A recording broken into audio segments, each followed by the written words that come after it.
There is still uncertainty over when a new board for the Firearm Licensing Authority FLA will be appointed, this weeks after the resignation of the previous board. So what's the way forward? TVJ News has been seeking answers from the government.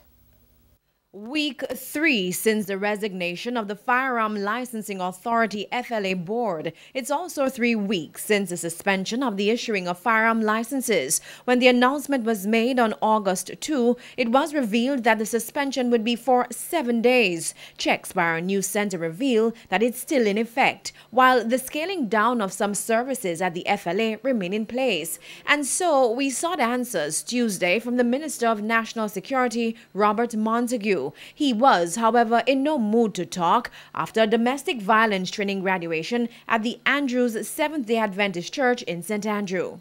What is the latest re the FLA board, sir? The board still has not been put in place. What is the latest? Can you give us an update? Minister, when will you provide the nation with an update regarding the FLA board? When will a new board be appointed, sir?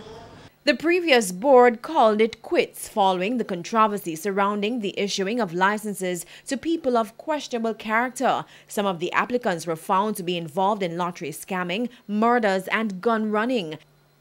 As part of its investigation, the major organized crime and anti-corruption agency, MOCA, seized several computers from the FLA. That was on August 9, but since then, some of the computers have been returned. Since the incident, the private sector organization of Jamaica, PSOJ, have joined civil society groups calling on the government to fast-track proposed changes to the appointment and structure of public sector boards to make them more independent and accountable. Meanwhile, in a release issued this week, opposition spokesman on national security Peter Bunting rejected claims that under his watch as minister, firearm licenses were granted in a manner not consistent with the most rigorous and transparent standards. In firing back, Mr. Bunting argued that under the chairmanship of Robert Gregory and the Firearms Licensing Review Board, chaired by retired DPP Kent Pantry, there was due process, while records of the board's actions and decisions were kept.